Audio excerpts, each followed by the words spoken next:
بسم اللہ الرحمن الرحیم۔ السلام علیکم ناظرین، ریڈ زون سے میں ہوں علی رضا الوی اور میرے ساتھ موجود ہیں جناب مظہر برلاس۔ خواتین حضرات، آپ کی خدمت میں اسلام، حسب سابق حسب روایت پاکستان کے لیے دعا۔ اللہ تعالی ہمارے اس عظیم وطن کو سلامت رکھے، یہ وطن ترقی کرے اور یہاں ہر آنگن میں خوشحالی ہو۔ علی رضا الوی صاحب، کیا خبریں ہیں؟ جی، وزیر اعظم عمران خان کہتے ہیں کہ حکومت جاتی ہے تو بے شک چلی جائے، وہ کسی کے دباؤ میں نہیں آئیں گے، نہ ہی کسی پریشر گروپ سے بلیک میل ہوں گے، نہ اپنے منشور سے ہٹیں گے۔ بظاہر تو یہ گفتگو پی ٹی آئی کی ایک کور کمیٹی کے اجلاس کی صدارت کرتے ہوئے انہوں نے کی، لیکن اس کا مخاطب کون ہے؟ کیا ترین گروپ اس کا مخاطب ہے، اپوزیشن ہے یا کوئی اور سوال یہ بھی ہے کہ عمران خان کیا واقعی دباؤ کا شکار ہیں یا نہیں ہیں، کیونکہ انہوں نے دبنگ انداز میں کہہ دیا ہے کہ جو حکومت گرانا چاہتے ہیں وہ یہ شوق پورا کر لیں۔ جائزہ لیں گے کہ اصل مخاطب کون ہے اور عمران خان کو یہ بات کہنا کیوں پڑ گئی۔ پھر حکومتی ارکان تو کل سے خوشی سے دھمالے ڈال رہے ہیں کہ معیشت بہت ترقی کر گئی ہے، جی ڈی پی بہت بڑھ گئی ہے، مگر افسوس کا مقام یہ ہے کہ اپوزیشن ان کی یہ بات ماننے کو بالکل تیار نہیں ہے اور نہ ہی معاشی ماہرین ان کی یہ بات ماننے کو تیار ہیں، اور مہنگائی کے مارے ہوئے عوام تو بالکل ہی یقین نہیں کر رہے، کیونکہ آٹا اور مہنگا ہو گیا ہے، مرغی مہنگی ہو گئی ہے، روٹی مہنگی ہو گئی ہے۔ 15 دن میں 60 روپے آٹا مہنگا ہو گیا ہے، 20 کلو والا تھیلا، اور 40 کلو والا 120 روپے، یعنی 20 کلو کا تھیلا 1360 روپے تک پہنچ گیا ہے۔ جائزہ لینے کی کوشش کریں گے۔ پھر اس مہنگائی پہ بلاول بھٹو زرداری نے ایک عجیب دعویٰ کیا ہے۔ وہ کہتے ہیں کہ پرویز مشرف اور شوکت عزیز کی طرح عمران خان بھی ملک چھوڑ کر چلے جائیں گے۔ انہوں نے وزیر اعظم عمران خان پر سخت الزام عائد کرتے ہوئے کہا کہ عمران خان معاشی مجرم ہیں اور ان کا جرم صرف مہنگائی نہیں بلکہ مہنگائی کرنے والوں کی سرپرستی کرنا ہے۔ اور آخر میں ہم فلسطینی جنگ بندی کے حوالے سے بھی بات کریں گے اور یہ بھی بتائیں گے کہ یہ جنگ کس نے کروائی، یہ کس نے جنگ بند کروائی، کس نے شروع کی تھی، کتنا نقصان ہوا، اس کا بھی جائزہ لیں گے، اور وہ خبر بھی آپ کو بتائیں گے جو ابھی تک کسی ٹیلی ویژن چینل یا کسی اخبار میں شائع نہیں ہوئی کہ اصل میں یہ جنگ اچانک جمعے کی رات کو کس کے پریشر کی وجہ سے بند ہوئی۔ آئیں گے مظہر برلاس صاحب کی طرف۔ جناب مظہر برلاس صاحب، وزیر اعظم عمران خان نے آج جو بات کی ہے، بظاہر تو وہ ایک اجلاس کی صدارت کرتے ہوئے کی، اجلاس میں جب وزیر اعلیٰ بھی ان کے پاس تھے، پنجاب والے، انہوں نے رپورٹ بھی پیش کی اور یہ کور کمیٹی کے کچھ لوگ بھی بیٹھے ہوئے تھے، ساری باتیں بتائیں گی۔ عمران خان نے کہا کہ وہ کسی کے دباؤ میں نہیں آئیں گے، یہ تو بہت پہلے سے کہتے رہے ہیں، لیکن آج ایک جملہ جو کہا ہے وہ نیا ہے کہ بے شک حکومت جاتی ہے تو چلی جائے۔ اچھا، یہ بات علی رضا الوی صاحب کوئی کم از کم وہ 5 دفعہ کر چکے ہیں اپنے ترجمانوں کے اندر۔ میڈیا میں یہ پہلی بار باہر آئی ہے۔ جی۔ اچھا، جو اسمبلیاں توڑنے والی بات ہے وہ اسد عمر نے باہر نکالی تھی کچھ عرصہ پہلے، حالانکہ وہ اسمبلیاں توڑنے والی باتیں بھی پہلے کرتے رہے ہیں۔ ایسے ہی نہیں، ایک تو پلاننگ وزیر ہوتی ہے اعظم، نا کہ کون سا جملہ کب لیک کرنا ہے، جی اندر تو بہت ساری باتیں ہوتی ہوں گی نا جو آن دا ریکارڈ ہو جاتی تو ہیں۔ گزارش یہ ہے کہ وزیر اعظم نے ایک میسج دیا ہے ان لوگوں کو یا ان قوتوں کو جو مسالت چاہتی ہیں، جو چاہتی ہیں کہ وزیر اعظم مافیاز کے سامنے جھک جائیں، انہوں نے ایک میسج دیا ہے کہ ایسا نہیں ہوگا، میری حکومت جاتی ہے تو جائے، میں کسی کے ساتھ ناانصافی نہیں کروں گا۔ ٹھہرے مظہر برلاس، سیاسی لوگوں کو، ان لوگوں کو جو پریشر گروپ بنا رہے ہیں یا کچھ قوتوں کو؟ آپ نے بات ذرا تھوڑی سی جو کی ہے، میں مزید ذرا سب کو میسج دے دیا ہے کہ جناب والا میں جھکنے والا نہیں ہوں، اور میں ایسا نہیں ہو سکتا کہ آپ مجھے بلیک میل کر سکیں۔ اور اس پہ انہوں نے زیادہ سے زیادہ سخت بات یہ کر دی ہے کہ جناب والا کیا ہوگا، زیادہ سے زیادہ میری حکومت چلی جائے گی، مجھے اس کی پرواہ نہیں، حکومت جاتی ہے تو جائے لیکن میں سمجھوتا نہیں کروں گا۔ اور انہوں نے پھر یہ بھی کہا کہ یہ خاص طور پر ترین گروپ کے لیے کہ جناب والا میں تو اپنے مخالفین سے ناانصافی نہیں کرتا، تو یہ کیسے ہو سکتا ہے کہ میں اپنی پارٹی کے لوگوں کے ساتھ ناانصافی کروں؟ اس کو آپ بھڑک بھی کہہ سکتے ہیں، کچھ بھی کہہ سکتے ہیں۔ مثلاً جو رپورٹ دے رہے ہیں علی ظفر صاحب، جی ہاں، اس پر حکومت تو مطمئن ہے ہی، سنایا ترین گروپ بھی اطمینان کا اظہار کر رہا ہے. اب پتہ نہیں وہ کون سی رپورٹ لے آئے ہیں اور کیسی وہ رپورٹ ہوگی جو دونوں کو قبول ہوگی. اگر وہ رپورٹ دونوں کو قبول ہوتی ہے تو پھر یہ سارا میلہ سجایا کیوں تھا؟ نہیں، اس پہ تو جہانگیر ترین نے اعتماد کا اظہار کر دیا تھا نا علی ظفر پہ. پہلے جو انہوں نے اپنے نام دیے، جب وزیر اعظم نے وہ ماننے سے انکار کر دیا تو علی ظفر آ گیا، علی ظفر کو انہوں نے مان لیا. تو یقیناً کوئی نہ کوئی ان کے اطمینان کی وجہ ہوگی. پھر ظاہر ہے گزارش یہ ہے الوی صاحب کہ جب ایک رپورٹ دونوں فریقین کو منظور ہوتی ہے تو کہیں نہ کہیں پھر گڑبڑ تو ہوئی ہوگی. درست ہے. آپ نے اتنا اچھالا کہ شوگر سکینڈل ہے، صحیح ہے، اور سارا شوگر کا جو بوجھ تھا وہ جہانگیر ترین پہ ڈال دیا. صحیح ہے. حالانکہ اس ملک میں بڑے بڑے سیاستدانوں کی شوگر ملیں ہیں اور آلموسٹ تمام پارٹیوں کے سربراہ جو ہیں ان کی ملیں ہیں. جی اس میں پیپلز پارٹی بھی ہے، اس میں نون لیگ بھی ہے، اس میں کاف لیگ بھی ہے. ایسا ہی ہے. ٹھیک ہے جی، بالکل ایسا اور لوگ بھی ہیں. لیکن آپ لوگوں نے، یعنی حکومتی لوگوں نے اور اپوزیشن نے بھی مل کر سارا بوجھ ڈال دیا جہانگیر ترین پر. صحیح ہے. بدنام ہوئے جہانگیر ترین، ملک سے وہ چلے یعنی گئے. جہانگیر پھر ترین ملک کے امپریشن سے یہ لگ رہا ہے کہ پورے ملک کی ساری شوگر ملوں کا اکیلا ہی مالک جہانگیر ترین ہے. ہاں، اب یہ ہے کہ یا تو اس رپورٹ میں ترین صاحب اس وقت اطمینان کر سکتے ہیں کہ جب اس میں باقی شوگر ملوں کے نام آ جائیں گے تو پھر وہ کہیں گے اچھا چلو اب سب کے لیے ہے، اکیلے میرے کے لیے نہیں. ایک وجہ ہو سکتی ہے لیکن اطمینان برلا صاحب جو پہلی رپورٹ آئی تھی اس میں تو بہت سارے پردہ نشینوں کے نام تھے نا، اور ان ناموں پہ ایسے مٹی ڈل گئی جیسے کچھ ہوا ہی نہیں. جی ہاں، انہوں نے بڑی اسٹریٹجی کے ساتھ مٹی ڈالی. اس لیے ڈالی کہ جو حکومت میں شامل لوگ تھے انہوں نے بھی کہا کہ جہانگیر ترین کا نام چل رہا ہے تو بس اسی پہ چلنے دو کام. صحیح ہے. اور اپوزیشن والوں نے جب خاص طور پر نون لیگ کے ترجمان یہ پریس کانفرنسیں کرتے تھے کہ چینی چور اور فلانا چور اور آٹا چور، تو میں ہنستا تھا. اس لیے ہنستا تھا وہ بھئی بہت سی شوگر ملیں تو شریف فیملی کی ہیں. درست ہے. اور مسلم لیگیوں کی اور بھی کئی مسلم لیگی ہیں جن کی شوگر ملے ہیں. جی. تو آپ یہ سارا الزام ایک اکلوتے بیچارے جہانگیر ترین پر دھر رہے ہیں، یہ زیادتی ہے. سر برلا صاحب، لوگ جو ہے نا کچھ ہماری طرح کے سادہ مزاج کے لوگ جن کی بہت زیادہ ایوان اقتدار میں، بالا خانوں میں اور تہ خانوں میں ایکسیس نہیں ہوتی، وہ لوگ پوچھتے ہیں، وہ سوچتے ہیں کہ پھر کوئی جہانگیر ترین نے اتنی بڑی کوئی غلطی کر دی ہوگی، کوئی کوتاہی کر دی ہوگی، کوئی جرم کر دی ہوگی، کوئی خطا کر دی ہوگی جس کی سزا کی وجہ سے سارا ملبہ ان پہ گر گیا ہے. ہاں، ان کی خطا یہ تھی، یہ صحیح آپ نے بات کی ہے کہ ان سے جرم کیا ہوا، ان سے خطا کیا ہوئی.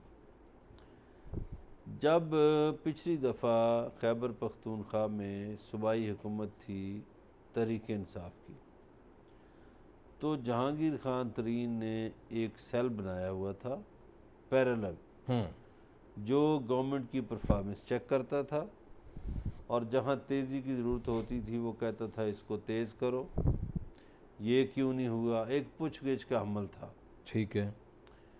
اب انہوں نے وزیر اعظم صاحب کو ایک نیک نیتی سے مشورہ دیا اور وزیر اعظم نے کہا کہ بالکل ٹھیک ہے تمہاری بات. انہوں نے کہا ہم نے سیل وہاں بنایا تھا، پرائم منسٹر سیکریٹریٹ میں بھی ایک سیل بنا لیتے ہیں. ٹھیک ہو گیا. جو مانیٹرنگ کرے گا کاموں کی رفتار کی اور منصوبوں کی، تاکہ تحریک انصاف جو ہے لوگوں کی بہتر خدمت کر سکے. ٹھیک ہے. وزیر اعظم صاحب نے اپنے پرنسپل سیکرٹری اعظم خان کو بلوایا. ٹھیک ہو گیا.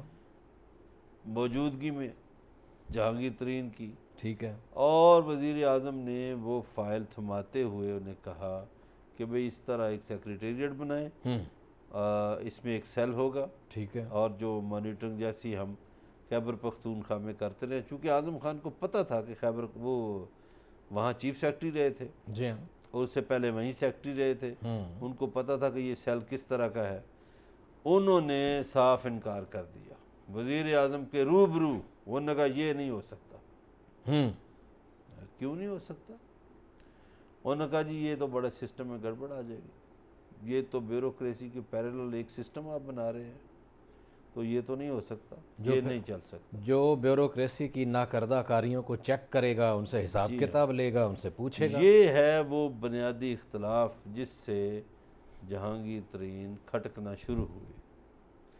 اس کے بعد جہانگیر ترین کا اچھا دن نہیں آیا۔ حالانکہ ویسے یہ اگر وہ بن جاتا تو وہ تو وزیر اعظم کی اپنی فیور میں جاتا، کہ وزیر اعظم کے بہت سارے احکامات جو ہوا میں اڑا دیے جاتے ہیں، بہت سارے ان کے دعوے جو ارشادات اور فرمودات ہیں ان کی کوئی کیلکولیشن نہیں ہوتی، ان پہ کوئی عمل درآمد نہیں ہوتا، تو وہ یقیناً وہ سیل پوچھ سکتا تھا نا مختلف لوگوں سے، مختلف افسروں سے، مختلف اداروں سے، مختلف شعبوں سے، بھائی یہ کام کیوں نہیں ہوا، وزیر اعظم نے حکم دیا ہے۔ الوی صاحب، اس حکومت کا سب سے بڑا جو مسئلہ ہے جس کا سامنا حکومت کو کرنا پڑ رہا ہے، لوگوں کو تو کرنا پڑ ہی رہا ہے، حکومت کو جس مسئلے کا سامنا کرنا پڑ رہا ہے کہ عمل درآمد نہیں ہے۔ وزیر اعظم صاحب آرڈر کرتے ہیں، اچھا وزراء آرڈر کرتے ہیں، کئی عوامی بہتری کے منصوبے ہوتے ہیں، لیکن وہ کہیں فائلوں میں گم ہو جاتے ہیں، آرڈرز پر امپلیمنٹیشن نہیں ہے۔ درست ہے۔ جہانگیر ترین کا اگر سیل بن جاتا تو امپلیمنٹیشن ہوتی، جی ہاں، اور یا اس کا پوچھا جاتا ایسا ہی ہے۔ کہ فلاں منصوبے کا کیا بنا، فلاں چیز کہاں تک پہنچی ہے، فلاں پروگرام جو ہے اس کا کیا بنا۔ تو اس سے جان چھڑوانے کے لیے بیوروکریسی نے کہا نہیں جی یہ کام ہم نہیں کریں۔ لیکن وزیر اللہ صاحب جو وزیر اعظم عمران خان کی جب وہ وزیر اعظم نہیں تھے تب سے، جب وہ ایک اسٹرگل کر رہے تھے، پھر وزیر اعظم بننے کے بعد بھی ان کے ساتھ جو بالمشافہ ملاقاتوں کی، ان کی گفتگو کے تناظر میں یہ تو ہم سمجھتے ہیں کہ وہ خود تو بہت اچھے طریقے سے کام کرنا چاہتے ہیں ایک جذبے کے تحت، لیکن جو ان کے ساتھ دائیں بائیں نالائکوں کا ٹولہ ہے جو کام نہیں کرنے دے رہا ان کو، اور ان کی نالائکیوں کی وجہ سے بہرحال تنقید کا سامنا عمران خان کو کرنا پڑتا ہے۔ دیکھیے یہ بات تو صدیوں پہلے طے ہو گئی تھی کہ مشیر مرواتے ہیں حکومتوں کو، ایسا ہی ہے۔ اور اگر آپ کے مشیر کام کے ہوں تو آپ کی حکومت بہتر پرفارم کرتی ہے، آپ کی کارکردگی کو لوگ سراہتے ہیں۔ صحیح ہے۔ اور اگر آپ کے مشیر صحیح کام نہ کر رہے ہوں، یا ایک دوسرے کی ٹانگیں کھینچنے میں لگے رہیں، یا سازشوں میں مصروف رہیں، تو پھر آپ خدمت نہیں کر رہے ہوتے، اور پھر آپ اپنے حکمران کو ناکام بنا رہے ہوتے ہیں۔ صحیح۔ عمران خان صاحب کا مسئلہ یہ ہے، وہ اچھے آدمی ہیں، دیانتداری کی بات کرتے ہیں، ایمانداری کی بات کرتے ہیں، ریاست مدینہ کی بات کرتے ہیں، لیکن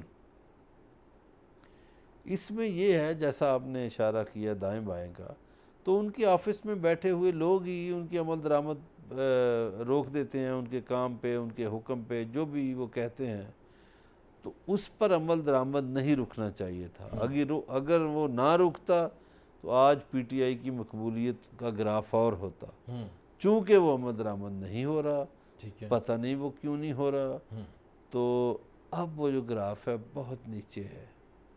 اچھا، جو اب گراف نیچے ہے، اس حوالے سے بھی کچھ لوگوں کا کہنا ہے، آپ کو پتہ ہے نا پاکستان میں بڑے سمجھدار لوگ ہیں، ہمیں ٹیوے لگاتے رہتے ہیں، وہ بڑی بڑی دانشوریاں کرتے رہتے ہیں، کچھ لوگ یہ بھی کہہ رہے ہیں کہ واقعی عمران خان سے کیونکہ کچھ بھی ڈیلیور ہو نہیں سکا، تو اب وہ چاہتے ہیں کہ ٹھیک ہے کوئی بھیجتا ہے تو بھیج دے، میں سیاسی شہید ہو جاؤں گا، ٹھیک ہے۔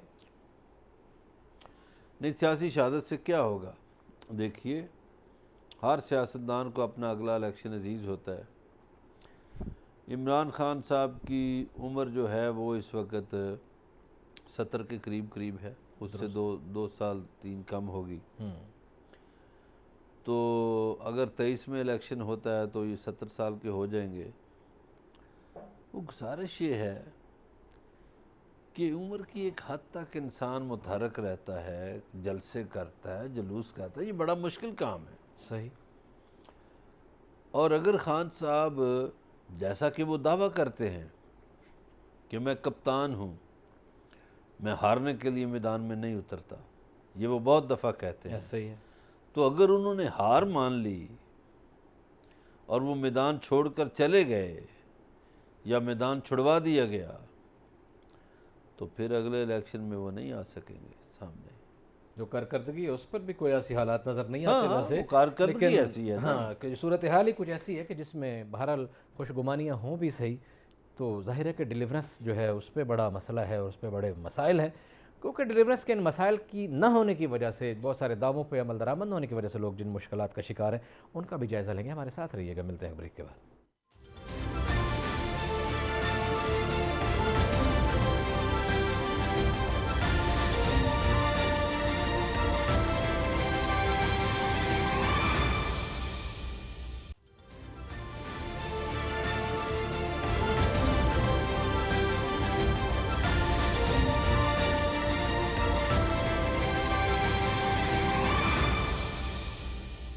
ویلکم بیک ناظرین. بریک پہ جانے سے پہلے بات یہ ہو رہی تھی کہ کور کمیٹی کے اجلاس کی صدارت کرتے ہوئے وزیر اعظم عمران خان نے آج بڑی دبنگ گفتگو کی ہے اور ایک عجیب و غریب قسم کے معنی خیز قسم کے کچھ پیغامات دیے ہیں, کچھ میسیجز دیے ہیں.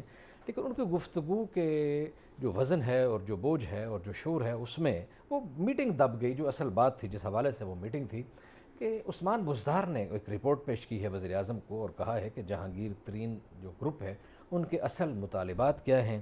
اس حوالے سے آپ کو پتہ ہے کہ کل ملے تھے فواد چودھری بھی وہاں جا کے, ان سے بھی انہوں نے بھی بات کی تھی اور انہوں نے بھی کہا تھا کہ اس گروپ کے بہت سارے جو مطالبات ہیں وہ بالکل حقائق پہ مبنی ہیں. اور انہوں نے بلکہ ساتھ یہ بھی کہہ دیا تھا کہ ہم تو پہلے دن سے نیب سے کہہ رہے ہیں کہ کام کو اتنا چپ کے نہ رکھیں کہ بعد میں نمٹنا مشکل ہو جائے. مظہر برلاس صاحب, ان دونوں باتوں سے کیا مطلب لیا جائے؟ اچھا, ایک تو جی یہ ہے کہ اس گروپ کے جو بھی مطالبات ہیں وہ جائز کہہ رہے ہیں حکومتی لوگ کہ جائز ہیں. جی, اگر وہ جائز مطالبات ہیں تو پہلے حل کیوں نہیں ہوئے, یہ ایک سوال ہے. جی, اور آئندہ حل ہونے کی کیا گارنٹی ہے؟ اس میں چونکہ بہت سے لوگ جنوبی پنجاب کے ہیں جہاں سے عثمان بزدار صاحب وزیر اعلیٰ ہیں, درست ہے. ان کا اپنا علاقہ ہے. حتیٰ کہ ان کے جو اپنے ایم این اے ہیں جو ان کے اوپر ہیں خواجہ شیراز, وہ مطمئن نہیں ہیں. ساتھ ڈی جی خان میں ہی ریاض مزاری ہیں ایم این اے, وہ مطمئن نہیں ہیں. اور کئی لوگ ہیں تو جو جنوبی پنجاب سے ہیں. صحیح ہے. اب یہ تو بس ایسے ہی ہے کہ ہاں جی کوئی ایسی بات نہیں جی ہم اکٹھے ہیں. وہ بھائی اگر اکٹھے ہیں تو انہوں نے گروپ کیوں بنایا؟ انہوں نے اپنے گروپ کے پارلیمانی لیڈروں کا اعلان کیوں کیا؟ درست ہے. اب الیکشن لاز جو ہیں, جو الیکشن کمیشن کے رولز ہیں, اس کے تحت ان پر ڈیفیکشن کلاز ہی نہیں لگتی. اگر وہ علیحدہ سیٹیں لے لیتے, اس کی مثال موجود ہے. جب میاں شہباز شریف وزیر اعلیٰ تھے 2008 سے 2013 تک پنجاب کے, تو انہوں نے کاف لیگ کے کوئی 25-30 ایم پی اے توڑے اور عطا محمد مانیکا کی قیادت میں وہ ایک گروپ بن گیا. اس پر ڈیفیکشن کلاز نہیں لگی. وہ اسپیکر کی مرضی آگے بھیجے نہ بھیجیں. صحیح ہے. اب یہ جو اسپیکر صاحب ہیں پنجاب کے, انہیں بھی شکوے ہیں. اور مبینہ طور پر اطلاعات یہ ہیں کہ جہانگیر خان ترین اور اسپیکر پنجاب اسمبلی ملے ہوئے ہیں. اچھا, ٹھیک ہو گیا. اب مسئلہ پھر وہی ہے کہ خان صاحب اسپیکر پنجاب اسمبلی تو ڈبل بات کرتے ہیں. وہ بات کرتے ہیں, وہ کہتے ہیں کہ پتہ تو تب چلے گا جب اسمبلی میں کھڑے ہوں گے. تو ہو جائیں گے وہ کھڑے. وہ کہتے ہیں مجھے توقع نہیں ہے کہ یہ سارے کھڑے ہوں گے. نہیں, دیکھیے توقع جو ہے نا, اگر توقعات کی بات کی جائے تو بہت سے لوگوں کو یہ توقع نہیں تھی کہ جہانگیر خان ترین کے ساتھ لوگ کھڑے ہوں, تو وہ لوگ کھڑے ہو گئے. اس میں وزراء شامل ہیں, عام ایم این اے یا ایم پی اے نہیں, وزراء شامل ہیں. ایسا ہی ہے. اور وہ اس کی پیشیوں پر بھی جاتے ہیں, اس کے جو میٹنگیں ہیں اس میں بھی جاتے ہیں. اور انہوں نے بڑی خوبصورتی سے اپنے پی ٹی آئی کے دھڑے کو بھی نہیں چھوڑا کہ فلور کراسنگ والا قانون بھی نہ لگ جائے. قانون بھی نہیں لگے گا اور کام بھی بن جائے گا, وہ جب چاہیں گے بلیک. اب وہ ایک طرح سے الگ ہو چکے ہیں. لیکن مسئلہ یہ ہے جو وزیر اعظم صاحب نے آج کہا کہ حکومت جاتی ہے تو جائے. وزیر اعظم صاحب کے سامنے ایک سوال بڑا اہم ہے. یہ جو 18ویں ترمیم تھی اس کی منظوری کے بعد 80% کام صوبوں کو منتقل ہو چکے ہیں. اب جب انہیں موقع ملا کہ وہ پنجاب میں اور خیبر پختونخوا میں پرفارم کر سکے. خیبر پختونخوا میں تو خیر دوسری مرتبہ ان کی حکومت آئی ہے, مگر اس مرتبہ انہوں نے وہاں محمود خان نام کے آدمی کو چن لیا اور پنجاب میں ایک ایسے آدمی کو چن لیا جسے یہ توقع نہیں تھی کہ میں پارلیمانی سیکرٹری بھی بن سکوں گا یا نہیں، ایسا ہی ہے۔ اس کو وزیر اعلیٰ بنا دیا۔ اب دونوں وزرائے اعلیٰ جو ہیں ان کی کارکردگی سوالیہ نشان بنی ہوئی ہے۔ یہ بات ٹھیک وزیر ہے، اعظم صاحب اس اگلے طرف ٹاپک کی توجہ طرف نہیں دے جانا رہے۔ ہے مجھے، لیکن ون لائنر میں لوگ پوچھ رہے ہیں اچانک چودھری نثار کو حلف اٹھانے کی بات، جہانگیر ترین کی سرگرمیاں، آنے والا ممکنہ بجٹ، یہ ساری صورتحال، وزیر اعظم کی بات میں جاتے ہوں تو چلے جائیں مجھے پرواہ نہیں ہے، یہ ساری باتیں ملا کے شہباز شریف کے عشائیے اور ساری باقی چیزیں، یہ ساری چیزیں ملا کے دیکھ رہے ہیں تو ون لائنر میں حکومت ٹھہر رہی ہے یا جا رہی ہے؟ ہاں، اب اس میں آپ نے نثار علی خان کا قصہ بھی چھیڑ دیا، بجٹ کا بھی، اور بھی مجھے لگتا ہے حکومت کے لیے مشکلات ہیں۔ حکومت کے لیے مشکلات ہیں، جی بالکل ٹھیک ہے جناب، ون لائنر تو یہی ہے۔ ٹھیک ہو گیا۔ ون لائنر یہ ہے کہ حکومت کے لیے مشکلات ہیں، لیکن حکومتی ارکان بہت خوش ہیں، بہت خوشی سے۔ کل میں دیکھ رہا ہوں ٹی وی چینل پہ ایک جاتا ہے، دوسرا آتا ہے، دوسرا جاتا ہے، تیسرا آتا ہے، ٹویٹر پہ بھی دھما دھم مچایا ہوا ہے، معیشت بڑی ترقی کر گئی ہے، کہہ رہے ہیں بڑی ترقی کر گئی ہے، بہت ترقی کر گئی ہے، لیکن نہ اپوزیشن ان کی یہ بات مان رہی ہے، نہ ماہرین معیشت ان کی یہ بات مان رہے ہیں، اور جو لوگ مہنگائی کے مارے ہوئے ہیں وہ تو بالکل ہی ماننا نہیں چاہتے۔ اچھا، اس میں دو باتیں ہیں۔ پہلے تو حکومت کو اور ہم سب پاکستانیوں کو شکر گزار ہونا چاہیے ان پاکستانیوں کا جو بیرون ملک رہتے ہیں، جو یہاں پیسے بھیجتے ہیں۔ ترسیلات زر کی وجہ سے ہماری معیشت ٹھیک ہوئی۔ ہمارے جو بہن بھائی بیرون ملک رہتے ہیں انہوں نے بہت ڈالر بھجوائے۔ اچھا، وہ ایک حکومتی ترجمان کہہ رہا تھا وہ عمران خان کی محبت میں بھیجتے ہیں یا کرونا کے حالات کی وجہ سے لوگ اپنے گھر کے خرچے پورے کرنے کے لیے بھیجتے ہیں؟ یار وہ پہلے بھی بھیجتے تھے، اب انہوں نے زیادہ کر دیے ہوں گے، کیونکہ خرچے بھی بڑھ گئے ہیں نا، کرونا آ گیا، بیماریاں آ گئی، حالات خراب ہو گیا ہے۔ چلیں ہم اس بحث میں نہیں پڑھتے کہ وزیر اعظم کی محبت میں بھیجتے ہیں یا نہیں، یہ حکومتی ترجمان کا کہنا ہے۔ باہر کا پیسے انہوں نے بھیجے، ہاں، اس زیادہ کا فائدہ بھیجے، ہوا پاکستانی معیشت کو، اس کا فائدہ اسی طرح پاکستان کی برآمدات بڑھی، اس کا فائدہ بھی معیشت کو ہوا۔ تو اسی طرح ہمارا جو یہ کاٹن کا سیکٹر ہے، یہ جو کپڑا بنانے والا ہے، ٹیکسٹائل جو ہے، اس کو آرڈرز ملے، ٹھیک ہے کرونا کی وجہ سے ملے، چونکہ کرونا کے باعث بہت سے ملکوں میں یہ ملیں بند تھیں، پاکستان کو آرڈرز مل گئے، یہ فائدہ ہوا پاکستان کو، یہ فائد ہوئے۔ اب دوسرے اینگل سے یہ سوچا جائے تو دیکھنا پڑتا ہے کہ پاکستان کو بہت سے قرضوں کی ادائیگی بھی کرنا پڑی۔ پاکستان نے جتنے قرضے لے رکھے ہیں، ہم نے مہنگائی پہ جانا تھا اور مجھے کہہ رہے ہیں بریک پہ بھی جانا، جتنے پاکستان نے قرضے لے رکھے ہیں اس پر بہت زیادہ سود ادا کرنا پڑتا ہے۔ سود ادا کرنا پڑتا ہے، اور قرضے تو خیر مزید بھی لیے جائیں، قرضوں کا کام جو ہے ابھی تک رکا تو کوئی نہیں ہے، لیکن یہ جو مہنگائی ہے، اچانک آٹا پھر مہنگا، اتنا زیادہ کوئی بات ہے؟ دیکھیے کل بھی میں نے ایک عرض کی تھی 15 دنوں میں 20 کلو کا تھیلا 60 روپے مہنگا ہو گیا۔ دیکھیے میں نے کل بھی عرض کی تھی کہ یہ ایک وجہ کل بیان کر دی تھی، ایک وجہ آج بیان کر دیتا ہوں۔ کل وجہ بیان کی تھی کہ بہت سی چیزیں چونکہ ڈالر روپے کے مقابلے میں مہنگا ہے تو اس لیے مہنگی ہیں۔ اب آ جائیں لوکل جو چیزیں ہیں، لوکل چیزیں کیوں مہنگی ہیں؟ یہ مینجمنٹ کا مسئلہ ہے۔ آپ نے دیکھا کہ بعض اوقات پاکستان میں آلو کا کاشتکار رول جاتا ہے، بعض اوقات چاول کا کاشتکار رول جاتا ہے، بعض اوقات ابھی حالیہ دنوں میں ٹماٹر کا کاشتکار رول گیا۔ پاکستان کا اصل پرابلم مینجمنٹ ہے۔ پاکستانی حکومتیں مینجمنٹ دیکھ نہیں پا رہی، انہوں نے کہیں پر بھی سرکاری منڈیاں قائم نہیں کی، سرکاری سطح پر مینج نہیں کیا۔ وہ پرائس کنٹرول کمیٹیاں کدھر گئیں؟ سرکاری سطح پر دیکھا نہیں جا رہا کہیں پر۔ چکن بھی اسی طرح بہت مہنگا ہو گیا۔ جی ہاں، میں عرض کر رہا ہوں کہ سرکاری سطح پر مینج نہیں کیا جا رہا۔ تو جب آپ سرکاری سطح پر مینج نہیں کریں گے تو مافیاز کا راج تو قائم ہوگا۔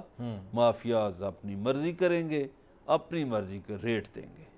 صحیح ہے، یہ مافیاز اپنی مرضی کے ریٹ دیتے ہیں، اپنی مرضی کرتے ہیں، اور اس کا نتیجہ یہ نکلتا ہے کہ عام آدمی بیچارہ، ایک دیہڑی دار آدمی، خط غربت سے نیچے رہنے والا آدمی جو ہے وہ تو بہت زیادہ پس جاتا ہے، اور جو سفید پوش طبقہ ہے ان کا بھی دم گھٹتا ہے۔ بات چیت کا سلسلہ جاری ہے، ہمارے ساتھ رہیے گا، ملتے ہیں ایک بریک کے بعد۔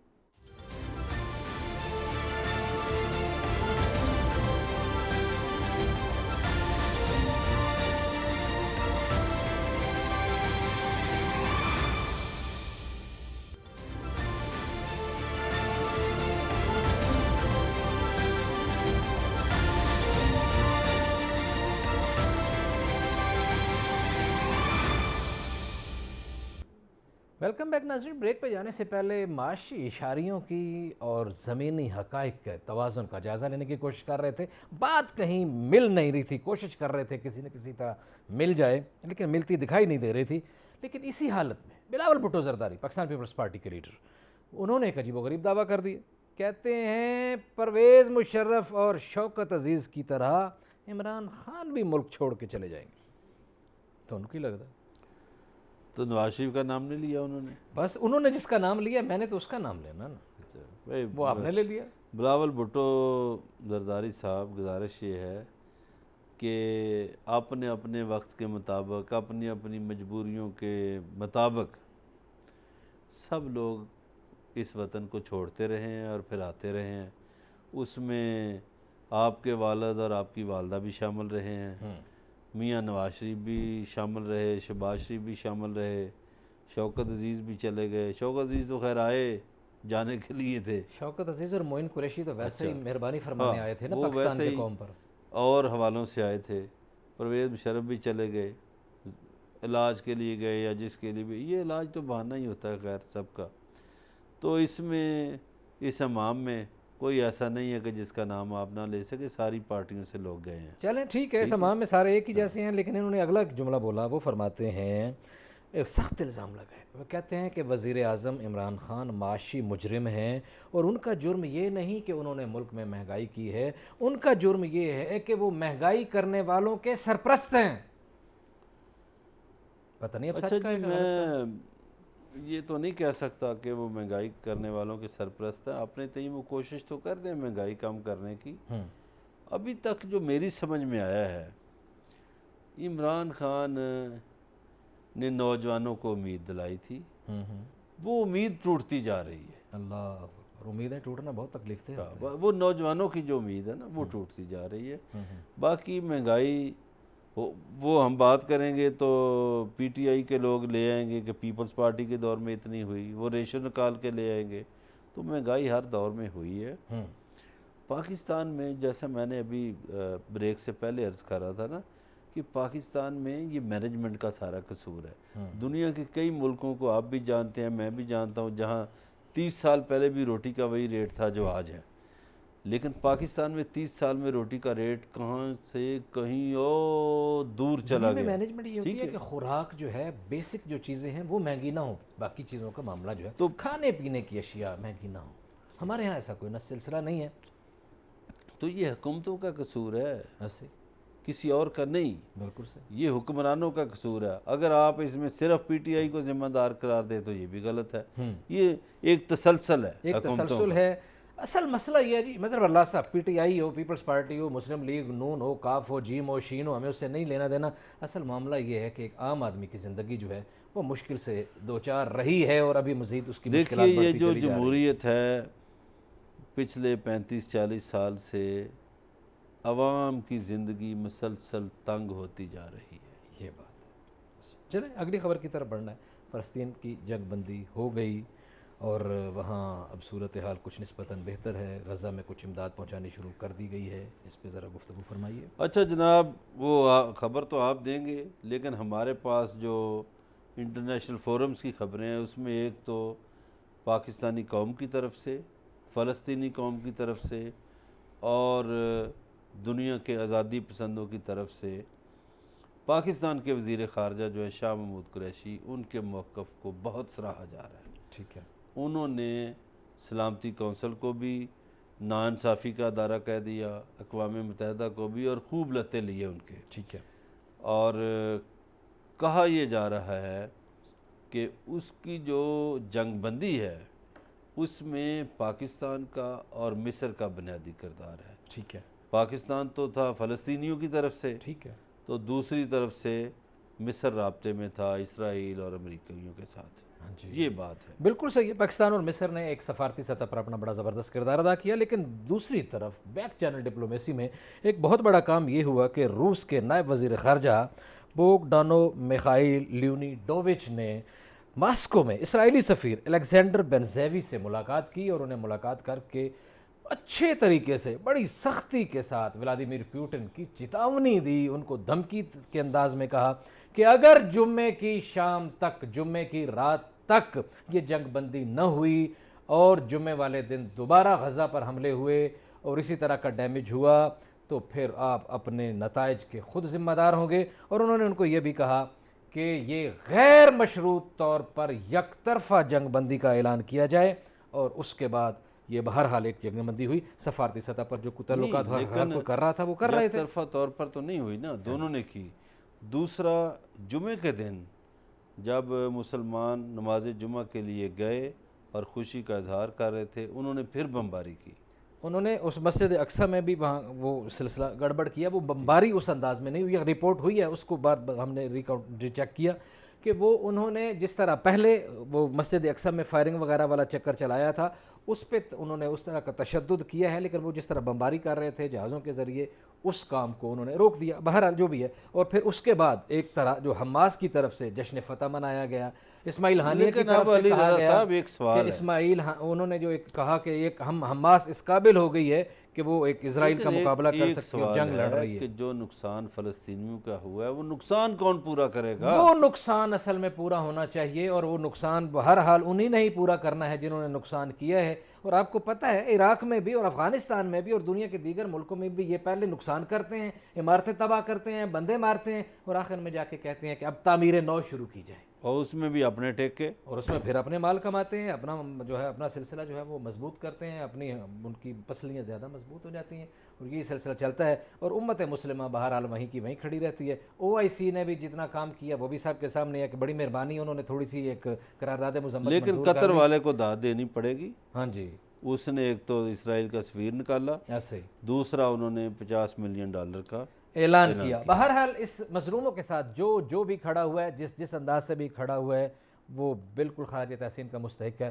بات یہ ہے کہ فلسطین کا معاملہ جو ہے پورے عالم اسلام کا معاملہ ہے، وہ خالصتاً انسانیت کا معاملہ ہے، صرف فلسطینیوں کا معاملہ نہیں ہے۔ آج اتنی آپ سے ملاقات ہوگی، اگلے پروگرام میں اپنا خیال رکھیے گا، اللہ نگہبان۔